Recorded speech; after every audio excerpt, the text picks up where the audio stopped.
Subscribe now and press the bell icon. Never miss an update.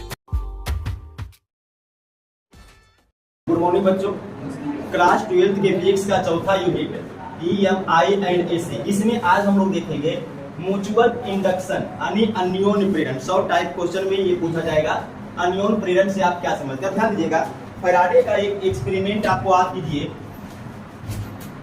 मान लीजिए कि ये एक कॉइल है और इस कॉइल में एक गैल्वेनोमीटर का ये कांटा लगा हुआ है, ठीक है, और कोई भी करंट का सोर्स इसमें नहीं है, बैटरी कोई नहीं लगा हुआ है, कोई एसी करंट नहीं है, कुछ भी नहीं है, सोर्स करंट का है ही नहीं। अब यहाँ पर ध्यान दीजिएगा, एक कॉइल और लेते हैं। अब इस कॉइल में एक सेल है, एक स्विच यहाँ पे लगा देते हैं।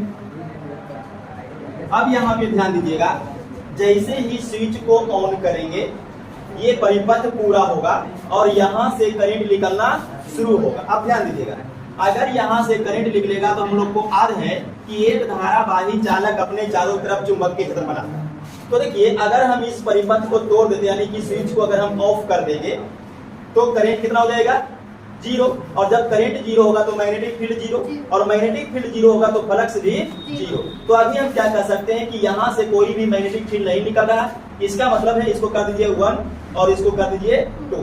तो द्वितीय कुंडली के कारण प्रथम कुंडली में कोई भी फ्लक्स परिवर्तन नहीं हो रहा, लेकिन जैसे हम इसको ऑन करते हैं परिपथ पूरा होता है। अब कुछ करंट का मान हो गया, मान लीजिए करंट 1 एम्पियर, 2 एम्पियर, 3 एम्पियर कुछ हो गया होगा। तो अगर करंट 2 एम्पियर भी हुआ तो इसका मतलब अब यहाँ मैग्नेटिक फील्ड बनेगा और कुछ मैग्नेटिक फील्ड अब इसे टकराना शुरू करेगा। तो देखिए, शुरू वाला केस में फ्लक्स जीरो था। अब मान लीजिए कि एक आध फ्लक्स भी हो गया होगा, 2-3 फ्लक्स भी हो गया होगा। तो देखिए, शुरू में जीरो, फिर 2, फ्लक्स में क्या हो रहा? परिवर्तन।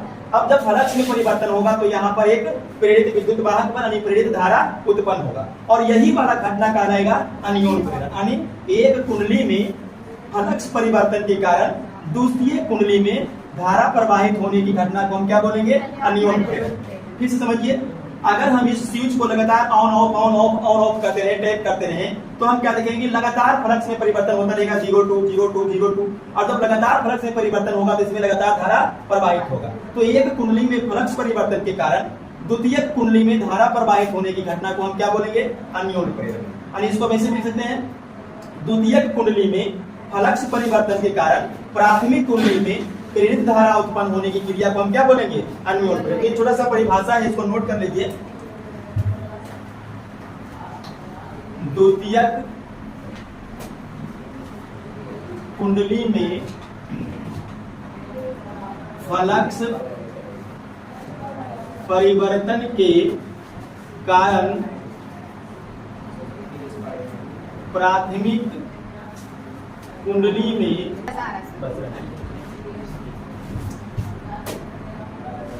में प्रेरित धारा प्रवाहित होने की घटना अन्योन्य प्रेरण कहलाता है। देखिए, ये अन्योन्य प्रेरण का परिभाषा हो गया।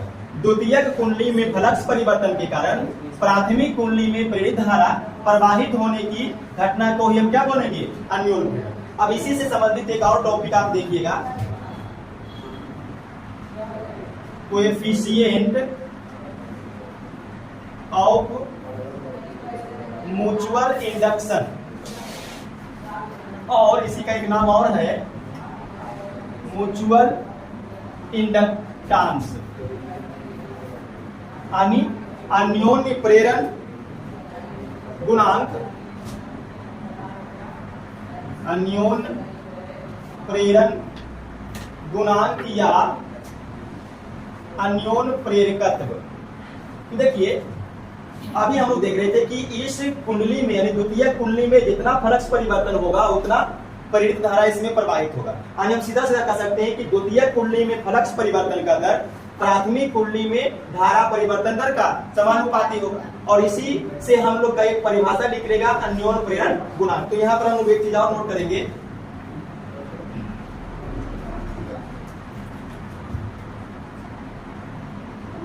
ऐसा पाया जाता है कि द्वितीयक कुंडली में फ्लक्स परिवर्तन का दर प्राथमिक कुंडली में प्रेरित धारा के परिवर्तन दर का समानुपाती होता है। देखिए, अगर हम इसको गणित रूप में लिखेंगे तो कहता है द्वितीय कुंडली में फ्लक्स परिवर्तन का दर। तो ध्यान दीजिएगा, फ्लक्स के लिए फाई बना हुआ है और परिवर्तन का दर के लिए क्या करेंगे, डी बाई डी टी, और ये प्रोपोर्शनेट होगा, ये समानुपाती होगा प्राथमिक कुंडली में प्रेरित धारा का परिवर्तन दर। धारा हो गया आई और परिवर्तन दर के लिए डी बाई डी टी। तो ये पूरा हो गया द्वितीय कुंडली में फ्लक्स परिवर्तन दर किसका समानुपाती होता है, तो प्राथमिक कुंडली में प्रेरित धारा के परिवर्तन दर का। अगर हम इसको और आगे बढ़ाएंगे तो D phi by D T, समानुपातिक चिन्ह को हटाएंगे तो दो चीज देना है, एक बराबर और एक कांस्टेंट। यहाँ पर कांस्टेंट देखिए पड़ेगा यम, म्यूचुअल इंडक्टेंस के लिए, तो यम d i by D T, जहां देखिए यम एक नियतांक है जिसे कुंडली का अन्योन्य प्रेरण गुणांक या अन्योन्य प्रेरकत्व कहा जाता है। ठीक है, तो यम ही है वो राशि जिसको हम लोग ढूंढ रहे थे। किसको ढूंढ रहे थे, अन्योन्य प्रेरकत्व को, यही यम है। अब इसको समीकरण एक कर दीजिए, इक्वेशन एक मान लीजिए और याद कीजिए पुराना फैराडेस लॉ। ठीक है, तो फैराडे का सेकेंड लॉ अगर देखिएगा, E इक्वल टू होता है minus D phi by D T, और E क्या है, तो उत्पन्न प्रेरित विद्युत वाहक बल फ्लक्स परिवर्तन के दर का समानुपाती होता है फैराडे लॉ से। इसको कर दीजिए इक्वेशन 2।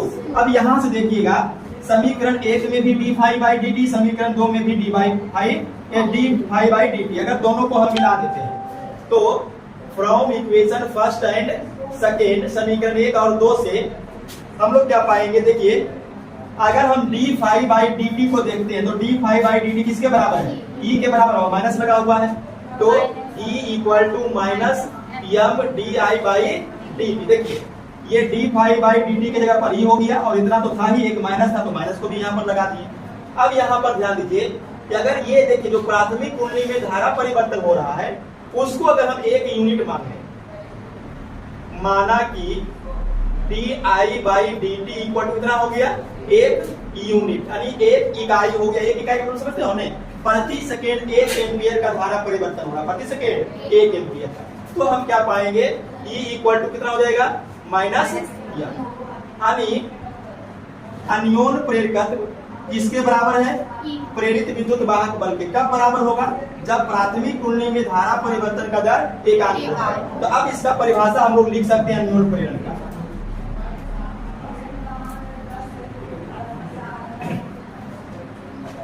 अतः किसी कुंडली का अन्योन्य प्रेरकत्व संख्यात्मक रूप में उस प्रेरित विद्युत वाहक बल के बराबर होती है जो कुंडली में उस क्षण उत्पन्न होती है जिस क्षण धारा परिवर्तन का दर एकांक हो। देखिए यही हो गया अन्योन्य प्रेरकत्व का परिभाषा।